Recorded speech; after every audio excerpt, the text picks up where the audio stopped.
Boa noite, senhores. Como estão? Como eu havia prometido, hoje eu queria falar um pouquinho sobre a conferência que eu participei aí na Itália sobre evolução e biologia molecular. Tá? Tiveram várias palestras interessantes. Obviamente, eu não tenho tempo de falar sobre todas, porque foram vários dias de conferência, às vezes de 9 até 5 horas da tarde, várias palestras, algumas de 10 minutos de duração. Então, eu vou pegar algumas, talvez até uma só ou duas, que são interessantes para nós, porque contém aí alguns probleminhas para o evolucionista, né? Então, eu queria já iniciar com a primeira palestra, a palestra inaugural da conferência, que foi por um paleontólogo, tá? E ele estava discutindo as discrepâncias entre o que nós temos no registro fóssil, ou seja, os fósseis e a data que nós atribuímos a esses fósseis, com os relógios moleculares, ok? Que são ferramentas aí utilizadas, que são meramente modelos para tentar inferir o ancestral de, por exemplo, dois grupos. Tá? Um relógio molecular, basicamente, você está pegando uma taxa de mutação. Você presume que, por exemplo, a mutação ocorre em tantos pares de bases a cada tantas gerações. Você vê a divergência entre dois grupos que você quer avaliar, vê lá o DNA, quantas variações existem entre os dois, e você faz aí usando alguns modelos, você tenta estimar o tempo de divergência entre aquelas duas linhagens com esse relógio molecular, tá? E o problema é que os relógios moleculares, eles simplesmente não batem com os fósseis, ok? Eles não vão te falar isso na escola nunca, mas não batem. Tá? A origem dos grupos no registro fóssil é uma, a, a especulação a partir de modelos do evolucionista coloca a origem dos grupos muito mais para trás, ok? Até porque ele detesta, eu digo ele, o evolucionista, incluindo o próprio palestrante no caso, ele detesta o registro fóssil, porque o que o registro fóssil realmente mostra é o aparecimento abrupto de organismos ao longo do tempo. E não é só a explosão cambriana, que eu já discuti aqui. Né? Você tem o aparecimento das plantas, praticamente todos os grupos aparecem abruptamente, sem ancestrais. Tá? Então você tem, por exemplo, as ordens de mamífero, etc. Ok? Então, este pesquisador queria propor uma nova metodologia, como eles sempre fazem. A minha metodologia vai resolver o problema, entendeu? E é isso que foi a palestra inaugural. Mas naquela palestra ele acaba revelando algumas verdades que nós já sabemos que são curiosas. Né? E lembrando que a desculpa clássica para o aparecimento abrupto dos organismos no registro fóssil, desde Darwin, é que o registro é incompleto. Tá?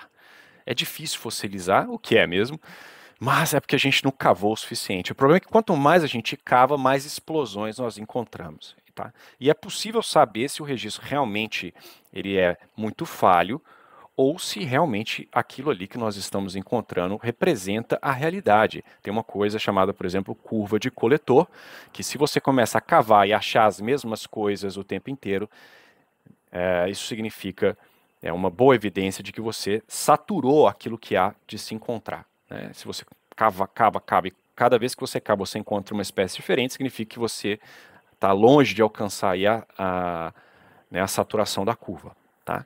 Então vamos ver os slides, alguns, e tirar algumas interessantes conclusões. Lembrando que ele, obviamente, quer resolver o problema da discrepância entre o registro e os dados moleculares, ok?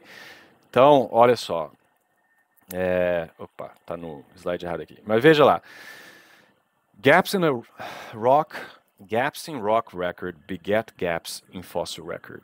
Não nos interessa muito bem o que ele quis dizer com isso aqui, mas eu posso dizer para os senhores que ele está, mais uma vez, se utilizando da desculpa que Darwin iniciou de que o registro fóssil não é completo o suficiente. E por isso nós temos esses aparecimentos abruptos aí, ok? Mas mesmo ele vai admitir em alguns momentos que, na verdade, em alguns casos não dá para argumentar que existem buracos e lacunas. Tá? E aí ele vai tentar resolver de outra forma. Então, por exemplo, isso aqui é um slide dele, mais uma vez não é meu. Isso aqui Para não dizer que é simplesmente a explosão cambriana, isso aqui é o aparecimento das ordens de mamífero, tá? Então você tem aqui no eixo Y o tempo, né? Quanto mais aqui para baixo, mais antigo, que 140 milhões de anos, aqui em cima 20 milhões de anos, você tem o Cretáceo e o Terciário aqui. As barras são o período de existência de cada ordem. Obviamente, o início da barra é quando se tem o primeiro registro fóssil daquela ordem, tá? Agora veja que, com exceção de Metatheria aqui, todas as ordens de mamíferos aqui representadas aparecem abruptamente após o Cretáceo, ok? Tá?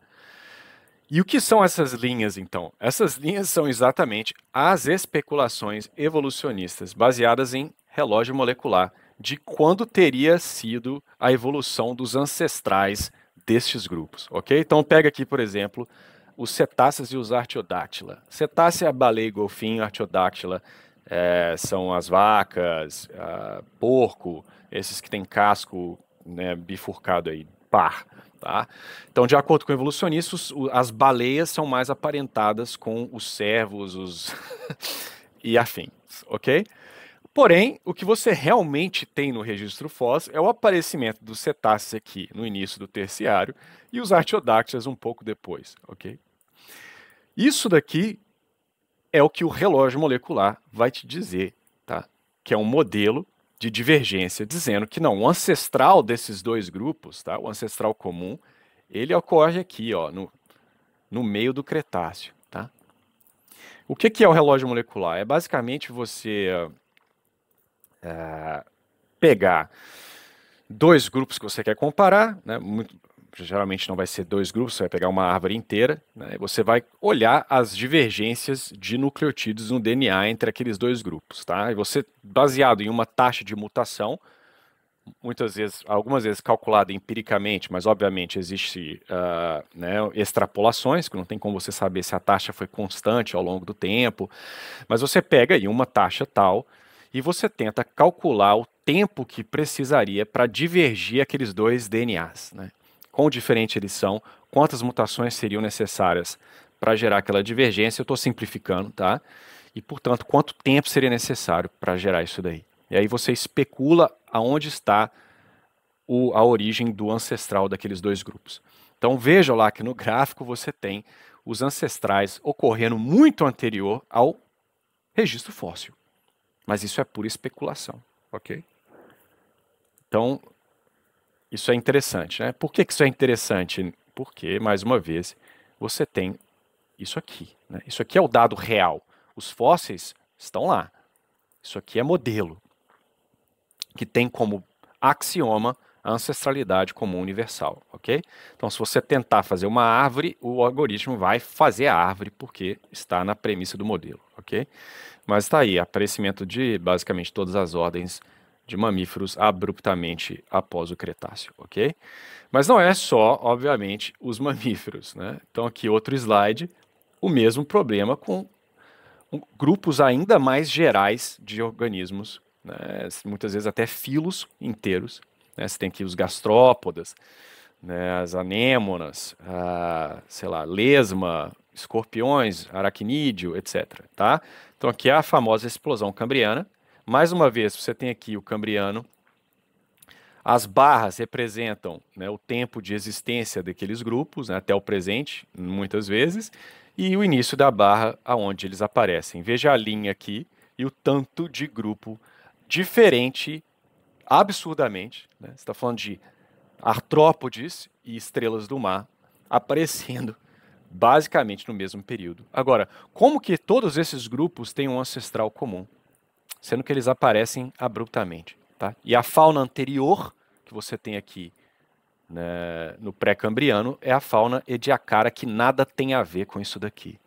Mas o evolucionista, em o seu eterno otimismo, ele vai especular que, obviamente, os ancestrais desses grupos aqui devem ter existido, né, muito anteriormente, para que houvesse tempo para se divergir através do processo evolutivo e gerar esses grupos completamente diferentes. Né?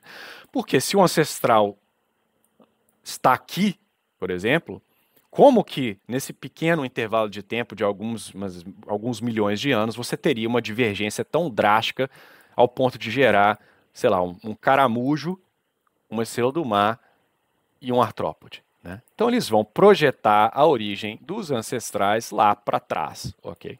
Mas isso não tem nada aqui no registro fóssil, ok?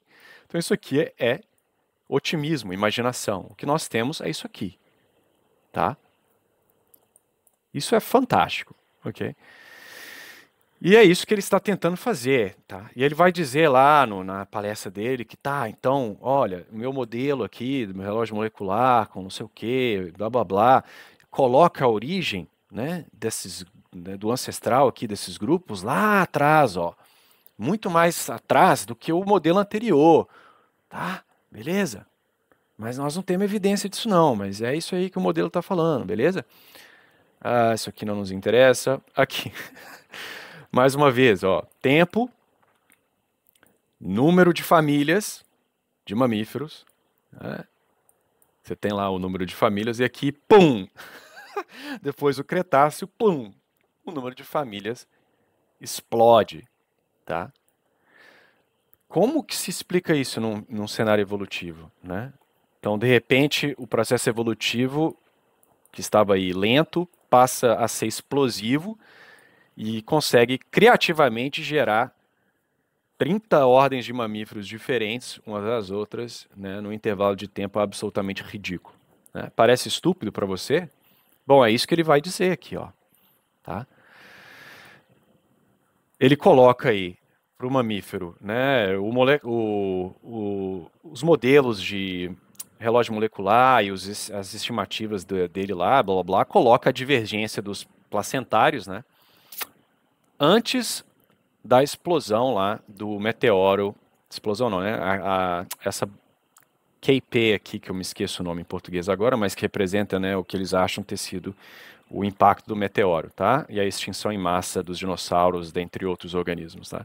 Então, assim, o que tem são mamíferos aparecendo pós esse momento no tempo, porém o modelo dele joga a origem mais para trás, tá? Só que aí ele vai falar aqui, ó, vai admitir, ó, a origem dos mamíferos placentários não foi assim do jeito que está se falando, tá? Mas houve sim uma explosão de radiação dos placentários. Tá? Então, assim, não é que houve uma explosão de organismos aparecendo do nada. A origem deles é um pouco mais antiga, só que houve uma explosão de diversificação. Entendeu? Entendeu? Não é uma explosão de origem, é uma explosão de assim, apareceu muito antes do que os modelos anteriores haviam dito. E de repente, pum, diversificou, pá, de forma explosiva. O problema é o mesmo. Tá?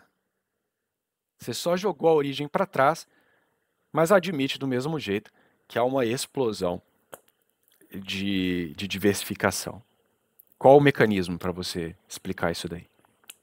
Por que isso está acontecendo agora? Aí sempre haverão dizer, porque os dinossauros deixaram nichos vagos no ambiente que os mamíferos puderam colonizar, mas o processo evolutivo ele não tem fim. O mamífero não sabe que há nicho para ser explorado.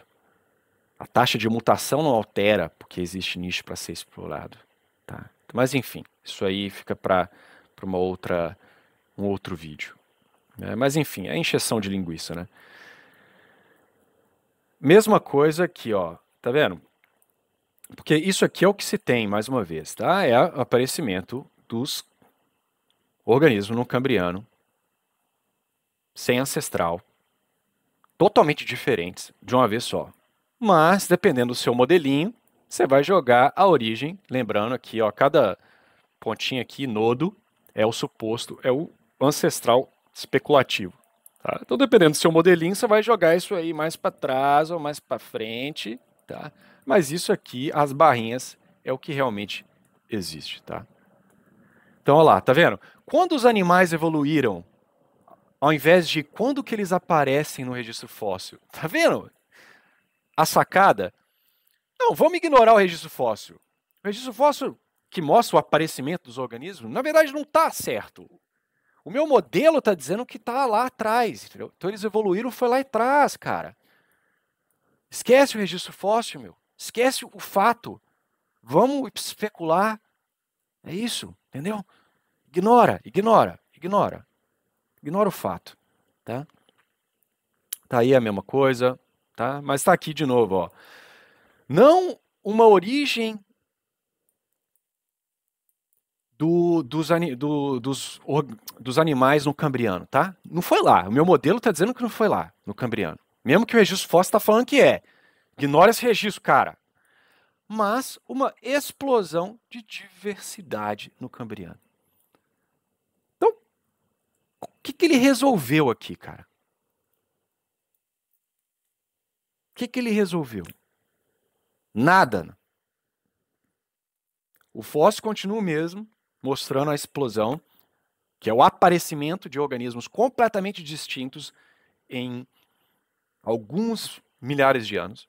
As estimativas menores colocam 5 milhões, as mais conservadoras botam 30, o que é nada. 30 milhões de anos em evolução, em período evolutivo é nada. E você tem coisas tão diferentes quanto um artrópode, um escorpião e a porcaria de uma estrela do mar aparecendo simultaneamente. Abruptamente. Aí ele vai te falar.